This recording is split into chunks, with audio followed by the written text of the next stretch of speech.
9 aprel 2026-cı ildə OTK sınavının keçirdiyi sualların izahına baxacağıq. Başlayalım. 31-ci sualda bizə nə deyir?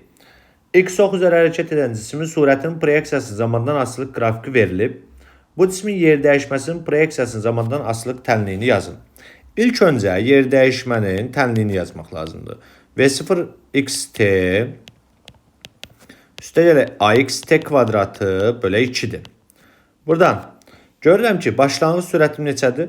5-dir. Onda olur 5-dir. Üstə gələk, mənə A lazımdır. A-yı qrafikdən tapacaq. A bərabərdir. V minus V0 bölək T. Düsturuna istifadə edəcək.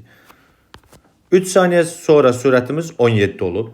Onda 17 çıxaq 5 bölə 3. Bu da olacaq 4. Gətirib yerinə qoysam 4T kvadratı bölək 2 olur. Buradan da alıram ki 5T üstə gələk 2T kvadratı. Cavab olur C variantı. 32. Kondensatorun gərginliyinin zamandan asılılıq tənliyi verilmişdir. Hansı cəryan mənbəyinə qoşduqda onun tutum müqaviməti ən kiçik olar? Tutum müqavimətinin düsturu XC bərabərdir 1 bölək omega C-dir. Göründüyü kimi tutum müqaviməti həm omegadan, həm də C-dən necə asıldı? Tərs asıldı. Təbii ki, kondensator söhbət gedirsə, eyni kondensatordan gedir. C burada sabitdir, onda omegaya baxacaq. Omega nədir bəs? Bu T-nin qarşısında durandır. Trigonometrik funksiyanın qarşısında duran bizə amplitudu, T-nin qarşısında duran isə nəyə göstərir? Omeganı göstərir. İndi omega harada böyüksə, tutum müqaviməti orada kiçik olmalıdır. Fikir versək indi cavablarımıza. Birincidə omega 100'dür A variantında. Məsələn, B-də 200'dür. Və burada biz omeganın ən böyüyünü götürməliyik. O da olur C variantı. Olacaq C. Çünki omega burada 400'dür. Ən böyük 400'dür. Ona görə C variantını götürürük. 33-cü sual maraqlı sualdır. Cisim bir-birinə qarışmayan iki maye arasında tarazlıqdadır. Yəni bizim bu cisimimiz iki dənə maye arasında tarazlıqdadır və qarışmırlar. Cismin və mayələrin sıxlıqları arasında hansı münasibət doğrudur? Rho birinci, Rho 2 isə Rho 1 birinci, Rho 2 isə ikinci mayenin, Rho 3 də cismin sıxlığıdır. İndi fikir versək bura, sıxlığı çox olan maye aşağıda olur. Onda ikinci mayenin sıxlığı birinci mayenin sıxlığından çoxdur. Bunu deyə bilərik. Digər tərəfdən cisimə baxsaq, birinci mayədə batıbdır. Cismin sıxlığı çox olanda cisimlər mayədə batır. Ona görə deyə bilərik ki, Rho 3 də böyükdür Rho 1-dən. Amma ikinci mayədə tamamilə bata bilməyib. Cismin sıxlığı mayenin sıxlığından kiçik olanda cisim mayenin səthində qalır, səthində üzür. Bunu qayda olaraq yadınızda saxlamalısınız. Əgər cismin sıxlığı mayenin sıxlığına bərabər olsaydı, mayenin daxilində üzərdi. Çox olsaydı batardı. İndi buradan da göründüyü kimi bizim bu cisimimiz ikinci mayenin səthində üzüb. Ona görə cismin sıxlığı mayenin sıxlığından az olmalıdır. Yəni ikinci mayenin sıxlığından az olmalıdır. Və buradan da deyəcəyik ki, Rho 2 böyükdür Rho 3-dən. Baxın, Rho 2 Rho 1-dən böyükdür, həm də cismin sıxlığından böyükdür. Onda ən böyük Rho 2-dir burada. Sonra cismin sıxlığı da birinci mayenin sıxlığından böyük olduğuna görə Rho 2 böyükdür Rho 3-dən, o da böyükdür Rho 1-dən. Cavablara baxsaq olacaq, deməli ən böyük Rho 2, o da D variantıdır. 34. Verilmiş naqildəki cəryan şiddətinin onun uclarındakı gərginlikdən asılılıq qrafiki verilmişdir. K nöqtəsinə uyğun cəryanın gücünü hesablayın. Gücün düsturu P bərabərdir I-U-dur. Bizə burada verilmiş naqil dediyinə görə R sabitdir, R konstantdır. Bunu bilirik. Digər tərəfdən gücün R konstantdır və I-U-dur. İndi bura baxsaq uşaqlar, buradan biz R-i tapa bilərik. R-i necə tapacaq? Gəlin ona baxaq. I bərabərdir U bölək R-dir ohm qanununa görə. R-i buradan tapsaq U bölək I olacaqdır. Uyumuz, məsələn bu nöqtəyə uyğun baxıram. Uyumuz 40-dır, I-miz 4-dür. Onda olur 10 ohm. Deməli, müqavimət 10 ohmdur. Buradan K nöqtəsində cəryan şiddətini də tapa bilərik biz. Və yaxud da cəryan şiddətini tapmamış da eləyə bilərik. Çünki P bərabərdir U kvadratı bölək R-dir. Buradan I-ni tapa bilərik, amma lazım deyil. Nəyimizə lazımdır? U kvadratımız. Bax, K-ya uyğun baxıramsa, uyumuz neçədir? 20-dir. Müqaviməti neçə tapdım? 10 tapdım. 20'nin kvadratı bölək 10. Bu da eləyir 400 bölək 10. O da olacaq 40 watt. Deməli bizim gücümüz olacaq 40 watt K nöqtəsində. Təbii ki bu düsturdan istifadə edə bilərdiniz. Onda gəlib burada ini tapaydınız. Belə deyək də, gərginlik 2 dəfə azalanda cərəyan şiddəti də 2 olur. Buradan da gətirib yerinə qoysaq, yenə i vuraq. O düsturundan alaram. 2 vurulsun 20 olacaq 40. Yəni bu üsulla da eləyə bilərsiniz. Buradan müqaviməti tapıb da eləyə bilərsiniz. Hər ikisi də düzgün üsuldur. 35. Tutumları S1 2 mikrofarad və S2 4 mikrofarad olan bərabər olan kondensatorlar sabit cərəyan mənbəyinə şəkildəki kimi qoşulmuşdur.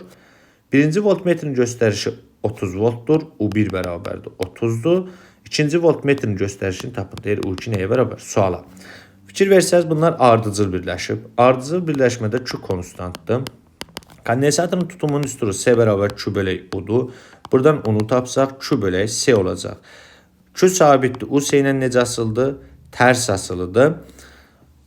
İndi burada birincinin tutumu 2'dir. İkincinin tutumu isə 4'dür. Onda tutum 2 dəfə artırsa gərginlik neçə dəfə azalmalıdır? 2 dəfə azalmalıdır.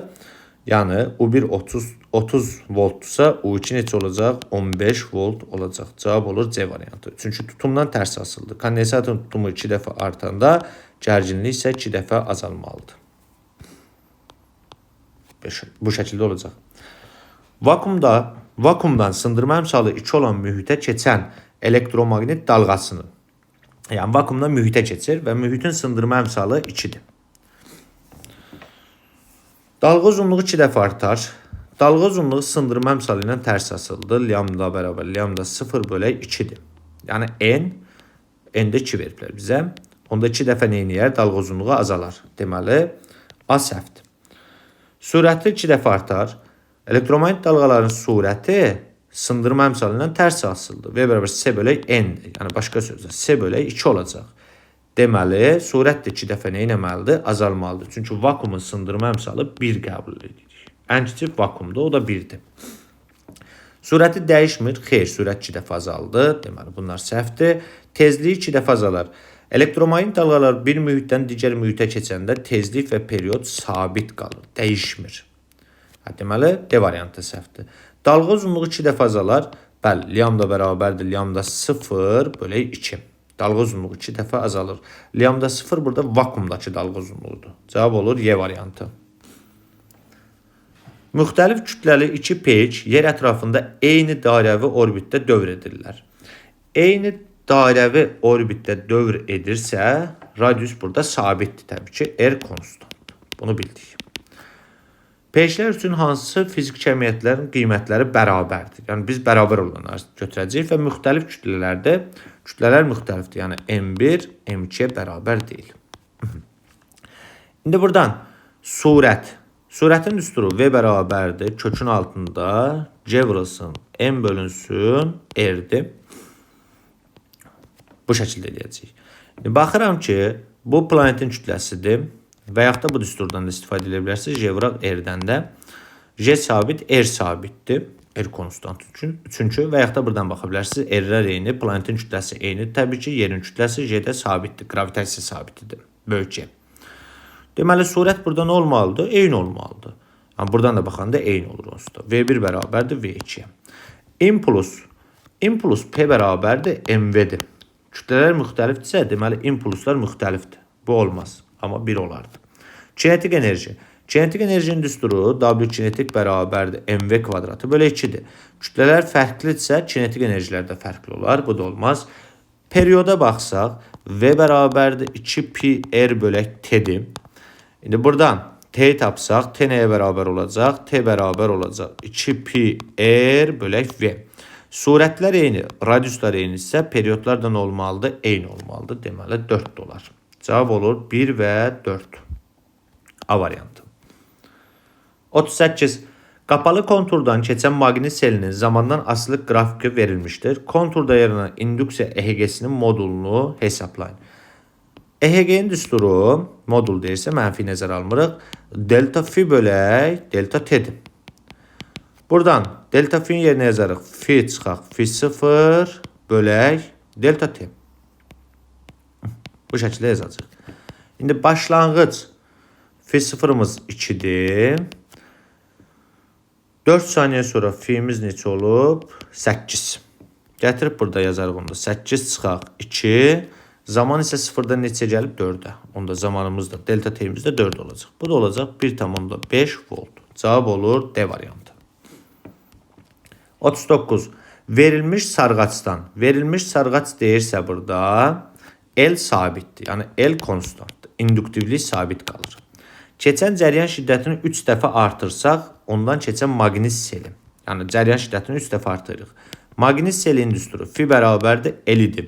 Maqnit seli ilə necə asıldı? Düz asıldı. Cəryan 3 dəfə artırsa, maqnit seli də 3 dəfə nə edəcək? Artar. Cavab olacaq Y variantı. 40. Hansı ifadələr doğrudur? Alfa şüalanma zamanı. Alfa şüalanması zamanı nə baş verir? Nüvədən helyum nüvələri çıxır. Yəni, belə bir nüvəmiz var. XZ adı. Bu nüvə alfa şüalanmasına məruz qalanda Z1, A1. Bir də burada nə çıxacaq? Helyum nüvələrimiz. 2, 4. Buradakı Z yük ədədidir. A isə kütlə ədədidir. Və burada alfa şüalanması zamanı sol tərəfdəki yük ədədi ilə sağ tərəfdəki yük ədədlərin cəmi bərabər olmalıdır. Eyni qaydada kütlə ədədləri də nədir? Bərabər olmalıdır. Onda biz buradan belə yaza bilərik də Z bərabərdir. Z1 üstə gələk 2. Buradan Z1'i tapsaq, yəni alınan yeni nüvəmiz nəyə bərabərdir? Z çıxaq 2 olacaq. Və buradan da görürük ki, yük ədədi üzürlü sayın 2 vahid azalır. Kütlə ədədini yazsaq, A bərabərdir. A1 plus 4 yazacağım. A1'i tapsaq buradan, A1 də bərabər olacaq. A çıxaq 4. Kütlə ədəddə 4 vahid azalır. Və alfa şüalanması zamanı nüvədən 2 dənə proton çıxır, 2 dənə də neytron çıxır. Bunu yadınızda saxlayın. İndi gələn sualımıza baxalım. Nüvənin yük ədədi 2 vahid artır. Xeyr, 2 vahid azaldı. Olmaz. Nüvənin kütlə ədədi dəyişmir. 4 vahid azaldı. Deməli, bu da səhvdir. Nüvədəki neytronların sayı 2 vahid azalır. Bəli, çünki 2 dənə neytron nə elədi? Çıxdı da. Deməli, cavab olur 3 B variantı. 41. Euler-Venn diaqramında elektrolit və qazların elektrik keçiriciliyinə uyğun bəndləri müəyyən edin. Yük daşıyıcıları müsbət iyonlardır. Elektrolitlərdə yük daşıyıcılar müsbət və mənfi iyonlardır. Qazlarda müsbət, mənfi iyonlar və elektronlardır. İndi baxalım. Birincidə yük daşıyıcılar müsbət iyonlardır. Hər ikisi üçün ödənilir bu, ortaqdır. Yük daşıyıcılar mənfi iyonlardır. Hər ikisində, bu da ortaq olacaq. Yük daşıyıcılar elektronlardır qazlarda.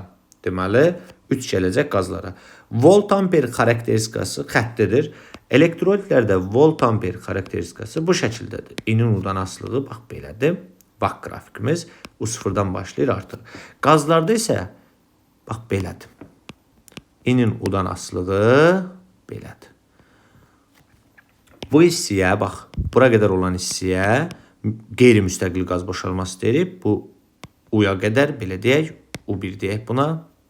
Buna U1 deyən gəlin, buna U2 deyən. Buradan sonra isə qeyri-müstəqil qaz boşalmasıdır. Deməli, bu qeyri-xətti da, xətti deyil, xətti budur. Burada doyma cəryan şiddəti deyirdik, idoyma. İndi fikir versək, xəttidir, hansında elektrolitlərdə 4 olacaq. Volt-amper xarakteristikası qeyri-xətlidir, xəttidir. O da gələcək qazlara 5. Deməli, 1-ə 4, 2-yə 3, 5, 3-ə də nə oldu? 1, 2. 1-ə 4, 2-yə 3, 5. Baxsaq burada cavab olur onda 3-ə də 1, 2, B variantı olacaq. Deməli, 41, bu da 42. 42-ci sual. Bir-birinə paralel qoyulmuş 2 turmalin kristalının simmetriya oxları arasında bucaq 60 dərəcədir. Bucağı necə dəyişmək lazımdır ki, sistemdən keçən işığın intensivliyi 0-a qədər azalsın? Aha. Əvvəlcə belə qoymuşuq turmalin kristallarını.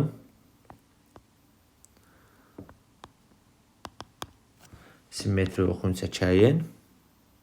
Bax, bu şəkildə qoymuşuq. 60 dərəcə bucaq altında qoymuşuq. Belədir.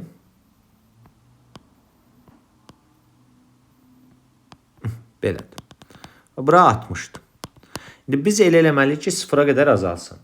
Yadınızda qalsın ki, turmalin kristalları bir-birinə perpendikulyar olanda, yəni alfa 90 dərəcə olanda, bunlar arasındakı bucaq 90 dərəcə olanda ışığın intensivliyi 0 olur.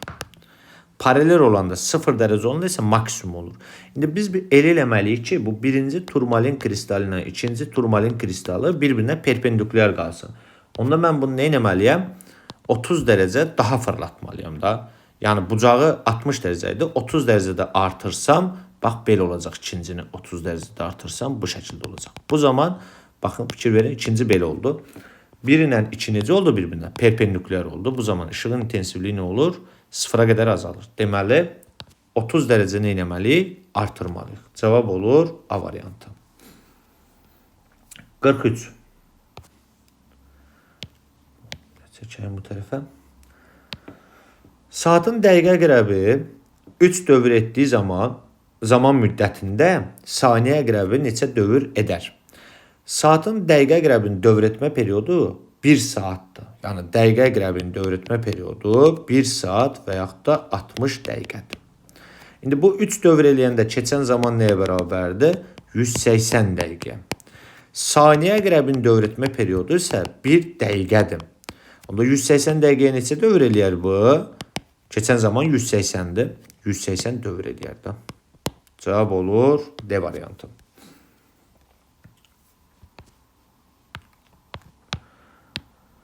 (44) Hansı qrafik mühərrikin gücünün sabit qaldıqda avtomobilin impulsunun onun dartı qüvvəsindən asılılığını ifadə edir? Kütlə də sabitdir. Yəni mən gücü sabit saxlayacağam.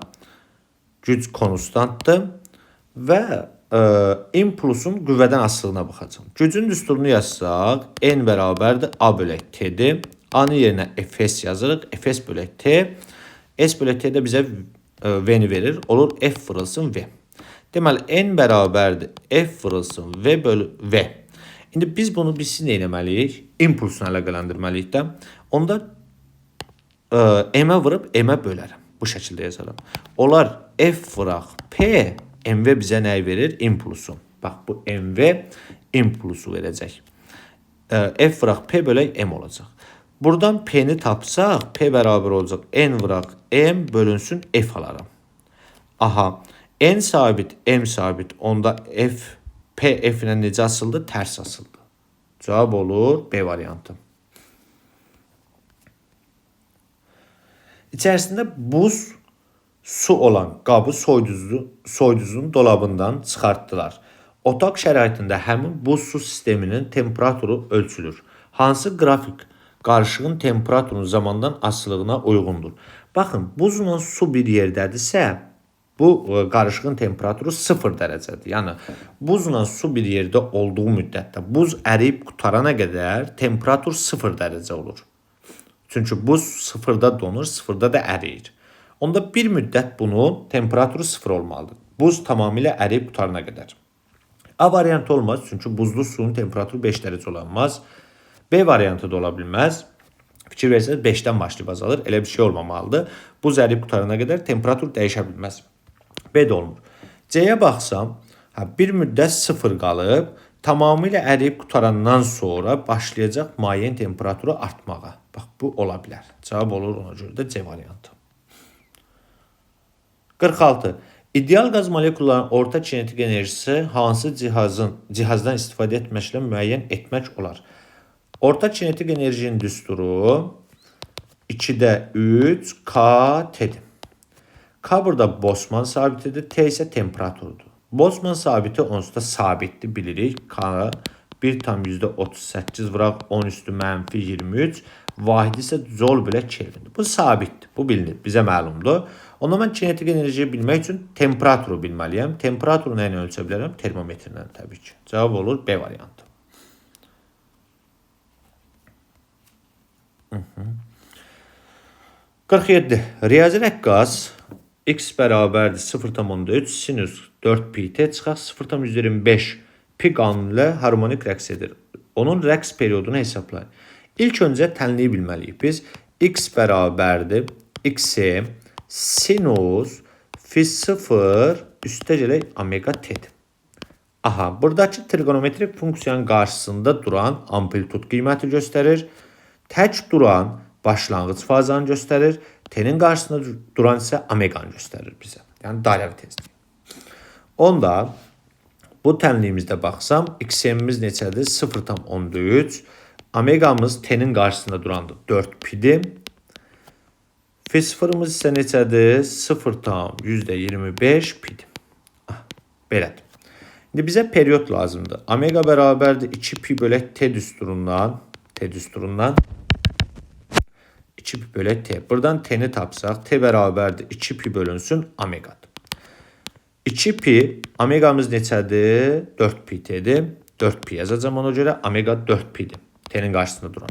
Bu piləri atarıq, bu da olar 0,5 saniyə. Cavab olur Y variantı. 48. Hansı halda sarğaçda cəryan istiqaməti və maqnit qütbləri doğru göstərilmişdir? Baxaq. A-ya. Cəryan hər zaman müsbətdən mənfiyə gedir. Fikir versəz, burada müsbətə doğru gəlir. Deməli, A olmaz. B variantına baxsam, cəryan yenə müsbətdən mənfiyə doğru getməlidir. Yəni, bu istiqamətdə getməlidir. B də olmaz. C-yə baxaq. Cəryan istiqaməti düzdür.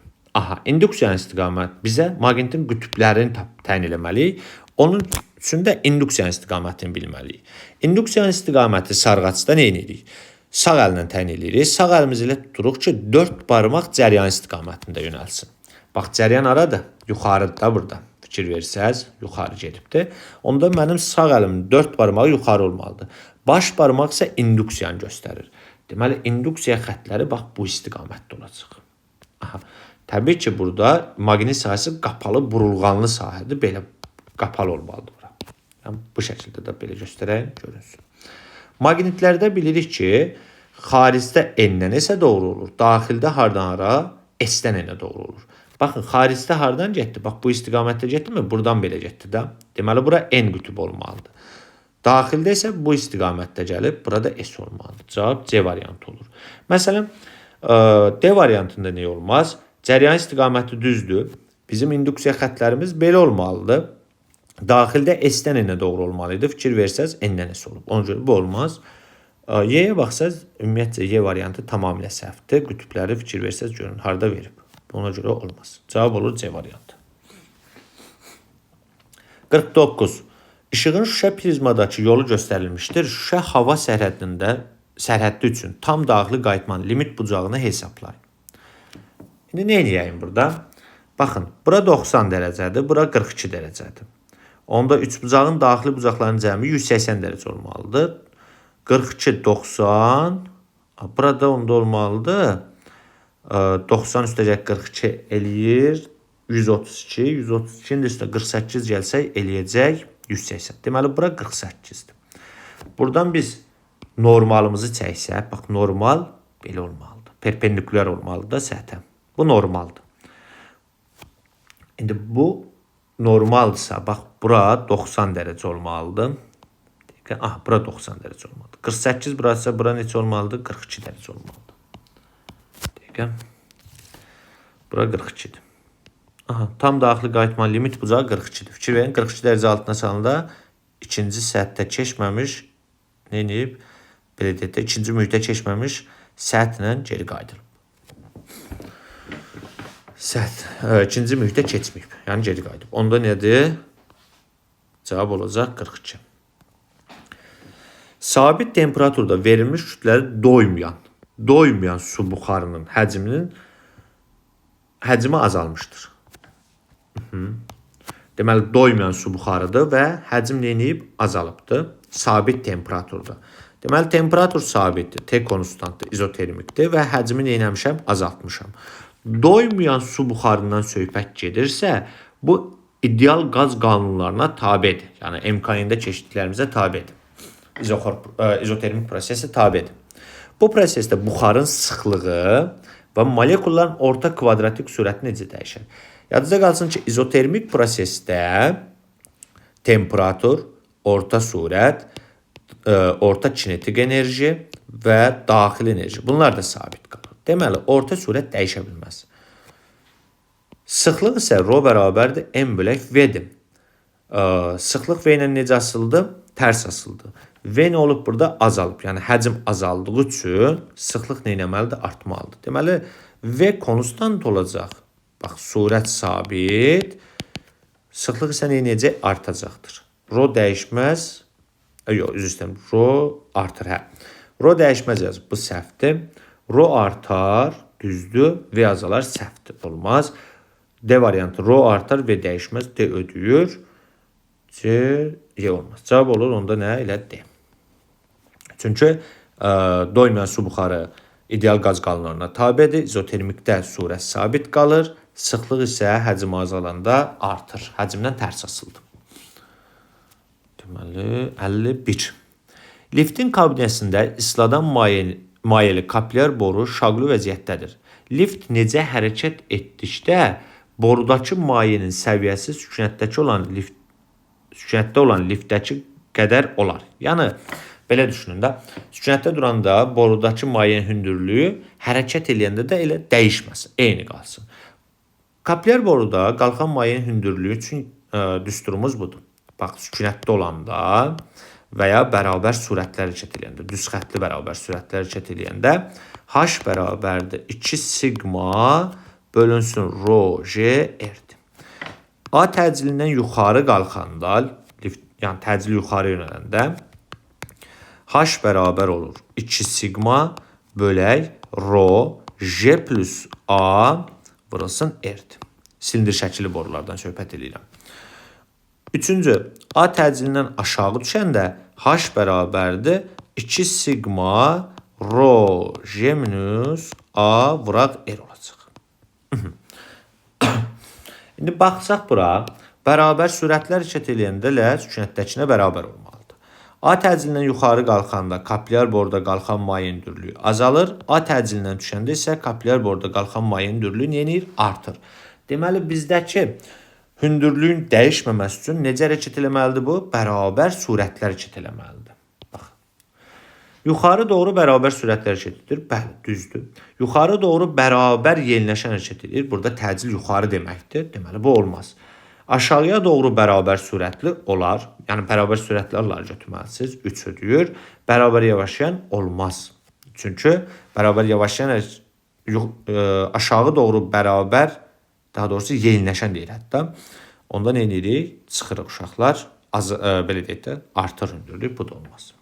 Ona görə cavab olur 1 və 3 D variantı. 52. Joule vuraq saniyə bölək metr nəyin faydasıdır? Joule-un açılışını yazsaq, belə yazarıq. Joule-un əsas faydalarla açılışı kilogram vuraq metr bölək saniyə kvadratıdır. Burada bir metrimiz var. Vuraq metr. Saniyədə yuxarıda var saniyə. Bu metrlər ixtisar gedər, saniyələrin biri ixtisar gedər. Alarıq kilogram vuraq metr kvadratıdır. Hə. Kilogram vuraq metr bölək saniyə aldıq. Bu da impulsun vahididir. Çünki Joule-un açılışı kilogram vuraq metr kvadratı bölək saniyə kvadratıdır. Ona görə cavab olur impuls. Kilogram vuraq metr bölək saniyədə impuls verir bizə. B variantı olacaq. Üfüqi səthdə 4 kilogram kütləli cisim üfüqi istiqamətdə 32 Newton qüvvənin təsir edir. Cisim 12 metr məsafə qət edir. Başlanğıc sürət 2 metr saniyə olarsa, son sürəti hesablayın. Sürtünmə qüvvəsi nəzərə alınmır. Əslində, burada deməlidir ki, dartı qüvvəsi sabitdir. Bunu versə yaxşı olardı. Verməyib. Sürtünmə qüvvəsi nəzərə alınmırsa, deməli, yeniləşən hərəkətdir bu. S bərabərdir. V kvadratı çıxaq V0 kvadratı bölək 2A. Buradan da son sürət tapsaq, V bərabərdir. Kökün altında V0 kvadratı plus 2AS yaza bilərik. Bax, bu onsuz da bizim bu düstur, buradan gələn bir düsturdur. Yəni, bundan eləyə bilərsə, bundan da fərq yoxdur. V bərabərdir. Kök altda V0-ımız neçədir? 2-dir. 2-nin kvadratı. Üstə gələk. 2 vurulsun. Ayımız. Ay tapmaq lazımdır. A nəyə bərabərdir? F bölək M. F-imiz 32-dir. 32 böləcək 4-də olacaq 8. 2 vuraq 8, vuraq S-imiz isə 12-dir. Buradan alsaq 4 üstə gələk 2. 8-ə vuranda 16. 16-yı da 12-yə vuranda deməli 160. 192. Bu da eləyir kök altı 196. 196-dan da neçə çıxır deməli 15. 225 eləyir 14. Cavab olacaq 14 metr bölək saniyə. 54. Hansı ifadələr doğrudur? Düz xətlə hərəkət edən cismin surətinin proyeksiyasının zamandan asılı qrafiki verilmişdir. Cismin kütləsi də 3 kiloqram olarsa. Aha, kütləmiz 3 kiloqramdır. Əvəzləyici qüvvə hərəkətin əksinədir. Qrafikə fikir versək, necə hərəkətdir? Bu yeniləşən hərəkətdir. Əvəzləyici qüvvə ilə surət, yəni hərəkət istiqaməti, başlanğıc surət eyni istiqamətdə olanda yeniləşən olur. Əks olanda isə yavaşan olur. Ona görə burada deyir ki, hərəkətin əksinədir. Xeyr, əksinə deyil, eyni istiqamətlidir. Əvəzləyici qüvvənin modulu 6 Newtondur. Əvəzləyici qüvvə M adı. M-miz 3-dür. A-yı buradan tapsaq, qrafikdən A bərabərdir. V-V0 bölək T-dir. Yəni, V0-mız 2, V-miz 14-dür. 14 çıxaq 2 bölək T-miz də 6-dır. Bu da eləyir 2. 3 vuraq 2, bu da eləyəcək 6. Deməli, 2 düzdür. Cisim X ox istiqamətində hərəkət edir. Surət zaman qrafikində qrafik T oxundan yuxarıdadırsa, hərəkət X ox istiqamətində olur. 3 də düzdür. Cismin təcilinin modulu 4-dür. Xeyr, biz təcilini neçə tapdıq? 2 metr bölək saniyə kvadrat. Deməli, 4 səhvdir. Cisim bərabər yavaşlayan hərəkət edir. Xeyr, cisim yeniləşən hərəkət edir. Surət getdikcə artıbdır. Yəni, T-dən uzaqlaşırsa, yeniləşən hərəkətdir. Və yaxud da qrafikdən görünür. Başlanğıc sürət 2, 6 saniyə sonra sürət olub 4. Deməli, artıbdır. Bu da səhvdir. Cavab olacaq 2, 3. Dartı qüvvəsi 480 Newton olan elektromobil. Deməli, dartı qüvvəmiz 480 Newtondur. Elektromobil 10 metr saniyə sabit sürətlə V bərabərdir 10 metr bölək saniyə hərəkət edir. Elektromobilin mühərrikindəki gərginlik U 400 voltdur. Olduğunu bilərək ondakı cəryan şiddətini hesablayın. Bizə ini soruşur. İ bərabər suala enerji itkisini nəzərə almayacaq. Onda belə yaza bilərik də, enerji itkisi nəzərə alınmırsa, buradakı, yəni, bax, bu güc uşaqlar P bərabərdir cəryanın gücünə də. Aha, onda belə yaza bilərik. Belə yazağın, gəlin, mexanikada gücü bundan işarət edirik də, N bərabərdir P yazağın. Elektrik bölməsində isə P ilə işarət edirik. Gücün düsturu F vuraq V-dir, dartı qüvvəsi vurulsun V-dir. Bəs cəryan gücü nəyə bərabərdir? U-ya. Buradan ini tapsaq, F vurulsun V bölünsün U olacaq. F-imiz neçədir? 480, vuraq V-imiz 10, bölək U-yumuz da 400-dür. Buradan sıfırları atarıq. Qalar nə? 48 bölək 4, 12 amper. Cavab olur 12.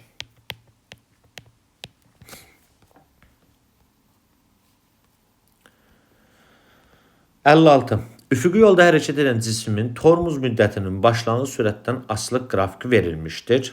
Sürtünmə əmsalını hesablayın. Yəni bizdən müyünü soruşur. Müyü bərabər sonra. Tormuz müddəti V0 bölək A-dır. Aynı yerinə burada müyücə yazırıq. Yalnız sürtünmə qüvvəsinin təsiri altında hərəkətdə üfüqi səthdə yalnız sürtünmə qüvvəsi təsir edirsə, cismin təcili müyücə olur. Onda T tormuz bərabərdir V0 bölək müyücə. Buradan müyünü tapsaq V0 bölək T tormuz vuraq J alırıq. V0 neçədir? 24. T tormuz 24-ə uyğun neçədir? 6. J-imiz də 10-dur. 24-dən 6-yı ixtisar etsək 4, o 4-ü də ona bölsək 0,4. Demək, sürtünmə əmsalı 0,4 olacaq. 57. Uyğunluğu müəyyən edin. 2 mənfi, 1 müsbət və 1 yüksüz zərərçəkdən ibarət sistemdə bir-birini cəzb edən zərərçəklər cütü. Baxın, 1 ilə 2 bir-birini cəzb edir. Biri müsbət, biri mənfidir. Digər tərəfdən 2 ilə 3 də bir-birini cəzb edir. Deməli, 1, 2 və 2, 3 bir-birini cəzb edir. Bir-birini cəzb edən zərrəciklər cütü 1, 2 və 2, 3'dür. Bunu bildik. Bir-birini dəf edən zərrəciklər. Dəf edənlər 1 ilə 3 bir-birini neynir? İtələyir. Başqa yoxdur. Deməli, dəf edən zərrəciklər 1 ilə 3 oldu. Elektromagnet qarşılıqlı təsirdə olmayan zərrəciklər cütüdür. Baxın, bu 4 heç biri ilə qarşılıqlı təsirdə olmur. Onu da belə yazacaq da. Deməli, 1, 4, sonra 2, 4, 4, bir də 3, 4. Bunun 3'ü də ödənilir. Bunlar qarşılıqlı təsirdə deyil. Gələn cavabımıza baxaq. Deməli, 1, 2 bir-birini neynədir? Cəzb elədir. 1'ə A gəlir. 1'ə A gəlir.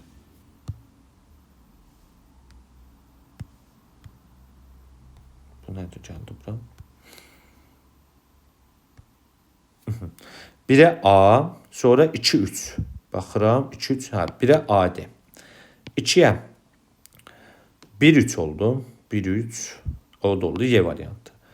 3'ə 1, 4 ödənilir. 1, 4 var mı? Baxağım, 1, 4 yox cavab burada. 2, 4 o da olar. B variantı ödəyir. Sonra 3, 4, 3, 4, 3, 4 C variantı ödəyir. Deməli, 1'ə A de, 2'yə Y, 3'ə də B, C olacaq.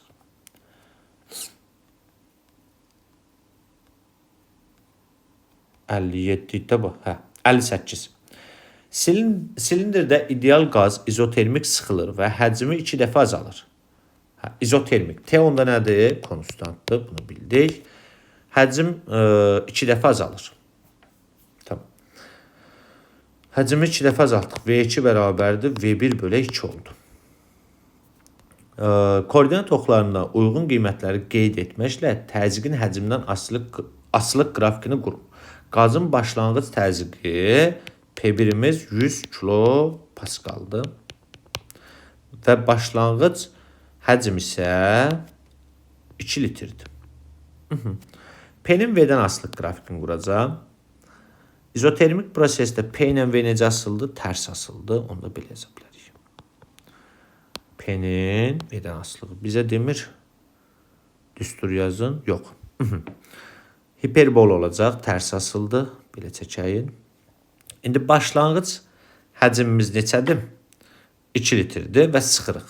Deməli, bura 1 nöqtəsi. 1'ə uyğun gələn neçədir? 2'dir. Sıxırıq 2 dəfə azalır. 2 dəfə azarsa, onda bura neçə gələcək? 1. Belə başqa rənglə göstərəyim buranı. Belə. Burada 1 oldu. Sonra başlanğıc təzyiq nə qədərdir? 100'dür. Son təzyiq nə qədər olacaq? Baxın, izotermik prosesdə P ilə V tərs asıldı. V 2 dəfə azalıbsa, təzyiq də 2 dəfə nə eləməlidir? Artmalıdır. 200 kilopascal. Bura kilodur. Kilopascal yazırsınız. Bura isə litr yazırsınız. Belə bir qrafik olur. 59. Elektromagnet kran, dəmir, mis və alüminium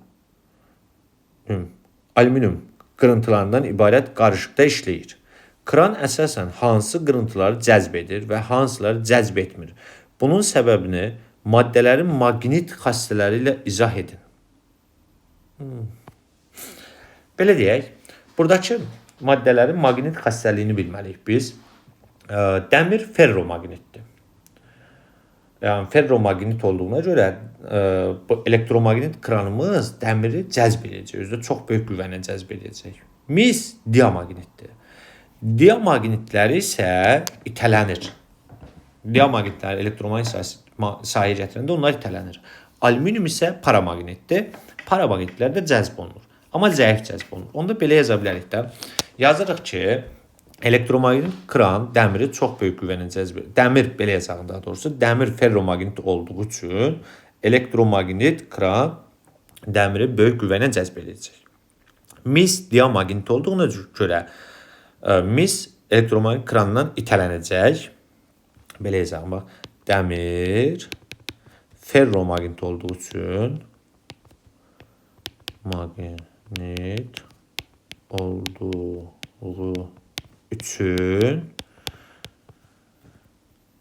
krana böyük qüvvə ilə cəzb olunacaq.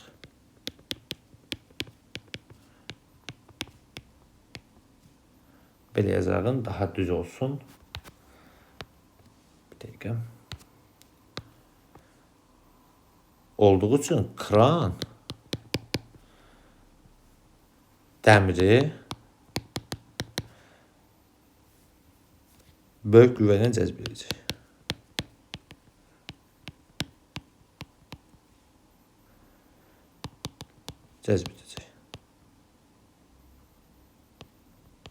Edəcək.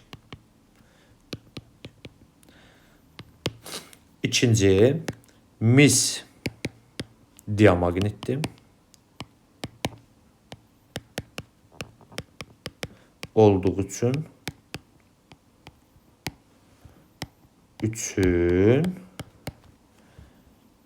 krandan itələnəcək.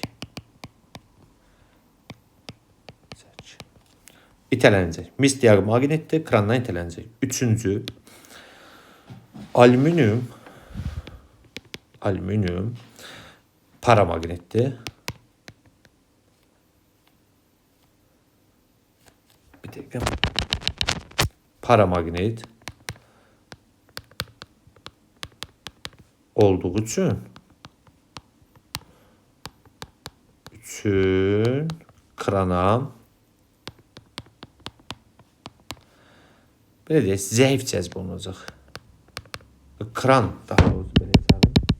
Kran zəif cəzb edəcək. Bu şəkildə yazmalıyım. Təbii ki, burada siz belə deyək də maddələrin xassələrini, maqnit xassələrini əzbərləməyə ehtiyac yoxdur məncə. Qəbul imtahanına mən inanmıram belə bir sual düşsün. Amma bilin, yəni dəmirdir, kobaltdır, sonra nikkeldir. Bunlar ferromaqnitlərdir.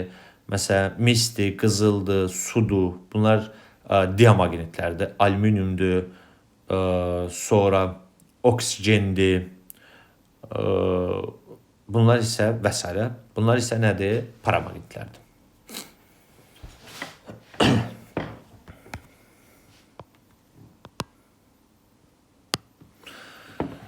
60. Arasındakı məsafə 5 sm olan iki üfüqi vəziyyətdə yerləşmiş paralel lövhə arasında elektrik sahəsi yaradılmışdır. Bu sahədə kütləsi 2 mg və yükü 4 nanoklon olan damcı sükunətdədir. Lövhələr arasındakı gərginliyi hesablayın. Belə düşünəyin. Bax, bizim 2 dənə lövhəmiz var.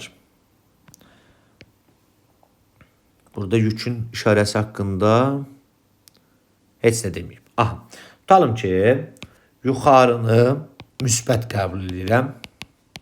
Müsbət lövhədir, aşağı isə mənfi lövhədir. Onda bura gətirib bir dənə yüklü zərrəcik qoyduq. Bu yüklü zərrəciyi aşağı doğru mg ağırlıq qüvvəsi artacaq.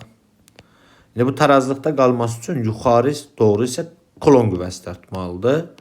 Yəni, F bərabərdir QY qüvvəsi artmalıdır modulda. İndi bizim zərrəciyimiz onda mənfi yüklü olmalıdır da. Fərqi yoxdur. Yuxarını mənfi götürsək, aşağı müsbət götürsəydik, zərrəciyin yükü nə olardı? Müsbət. İndi bu tarazlıqda qalması üçün yuxarı təsir edən bu qüvvə, yəni elektrik sahəsi tərəfindən təsir edən qüvvə ağırlıq qüvvəsinə bərabər olmalıdır tarazlıq şərtinə görə. Onda yazırıq ki, F bərabərdir F ağırlığa. Elektrik sahəsi tərəfindən təsir edən qüvvə. Elektrik sahəsi tərəfindən təsir edən qüvvə QY bərabərdir mg-yə. Yeni yerinə nə yaza bilərik? U yaza bilərik. Olar onda QU bölək D bərabərdir mg-yə. Bizdən nəyi soruşurdu? Gərginliyi. Buradan U-nu tapsaq, U bərabərdir mg vuraq D bölünsün Q olacaq. Gətirib yerinə qoysaq, M-imiz 2 milliqramdır. 2 milliqram 2 vurulsun 10 üstü mənfi 6 kiloqramdır. J'imiz 10, D'imiz 5 santimetrdir. 5 santimetrdə 5 vurulsun 10 üstü mənfi 2 metrdir. Yəni 0,5 metrdir. Yük isə bizə veriblər 4 nanokulon. 4 vurulsun 10 üstü mənfi 9 kulondur. Buradan yazsaq. Deməli, burada 10 üstü mənfi 6, 10 üstü mənfi 2, bu da 10 üstü mənfi 9'dur. Bunları atarıq. Bax, bu 10 üstü mənfi 6 ilə 10 üstü mənfi 2 ataram. Burada da gedər, qalar 4 vuraq 10 üstü mənfi 1. Yuxarıda qaldı 2 vuraq 5, 10. Vuraq 1 də 10 oldu da. 2 vuraq 10, vuraq 5. Yəni 100 oldu. 100. Buradan da belə alarıq. 100'ü 4'e bölsək 25. 25 vurulsun 10 üstü mənfi 1 də yuxarı qalsa olacaq 10. Bu da olur 250 volt. Cavab olur 250 volt. Bu şəkildə də yazmalısınız. Sonra 4-cü qrupların sualıdır. Sizə təqdim olunmuş situasiyanı diqqətlə oxuyun və burada verilmiş məlumatlardan istifadə edərək tapşırıqları yerinə yetirin. Nəzərə alın ki, hər tapşırıqda alınan nəticə həmin situasiya ilə bağlı növbəti tapşırıqlarda istifadə oluna bilər. Baxaq. İdeal rəqs konturunda cəryan şiddətinin zamandan açılıq tənliyi I bərabərdir 0,3 sinüs 400 pi kimidir. Konturdakı sarğacın indüktürlüyü isə 0,2 Henry'dir. Nə deyir bizə deməli? İlk T bərabər 4/1 T müddətində kondensatorun enerjisi necə dəyişdiyinin səbəbini izah edin. T konturdakı rəqslərin periodudur. İndi biz buradan verilən tənliyə baxsaq, I bərabərdir 0,3 sinus 400 pi T'dir. Zamanın 0 anında, yəni mən zamanı 0 qəbul etsəm, onda dövrədəki cəryan şiddəti 0'a bərabər olacaq. Səbəb nədir? 0,3 sinus 400 pi vurulsun 0 yazalım. Zaman yerinə 0 qoydum. Sinus bu 0 olacaq. Bura 0'a getdi. Sinus 0 da 0 olur. Ona görə cəryan şiddəti 0 olur. Deməli, zamanın 0 anda cəryan şiddəti 0'dır. Cəryan şiddəti 0'dırsa maqnit sahəsinin enerjisi də nədir? 0'a bərabərdir. Bunu bildik. Bəs başlanğıc anda dövrədəki cəryan şiddəti 0 olduğuna görə, maqnit sahəsinin enerjisi də 0 olduğuna görə onda elektrik sahəsinin enerjisi nə oldu? Maksimum oldu. Elektrik sahəsinin enerjisi maksimum olduğuna görə kondensatorun yükü də maksimum olmalıdır. Çünki elektrik sahəsinin enerjisi Q kvadratı bölək 2 set. Onda bu elektrik sahəsinin enerjisi maksimumsa kondensatorun yükü nədir? Maksimumdur. Yəni zaman sıfırında kondensatorun yükü maksimumdur. Sonra bizə nə deyir? Deyir ki, zaman periodun 4/1 müddətində kondensatorun enerjisi necə dəyişir? İndi 0'dan 4/1'ə qədər, baxın, zaman 0'dan 4/1 T'yə gələnə qədər kondensatorun enerjisi neyinir? Azalır. Səbəb nədir? Çünki başlayır kondensator belə deyək də boşalmağa, dövrədəki cəryan şiddəti artır, kondensatorun enerjisi neyinir? Azalmağa başlayır. Çünki burada yazacağıq ki, onda zamanın 0 anında maqnit sahəsinin enerjisi 0'dır, kondensatorun elektrik sahəsinin enerjisi maksimumdur və 4/1 T'yə qədər kondensatorun enerjisi neyinir? Azalmağa başlayır. Bizə deyir ki, enerjisi necə dəyişər? Kondensatorun enerjisinin dəyişmə səbəbində belə yaza bilərik. Tam enerji bərabərdir. Elektrik sahəsinin enerjisi üstə gəlib maqnit sahəsinin enerjisidir.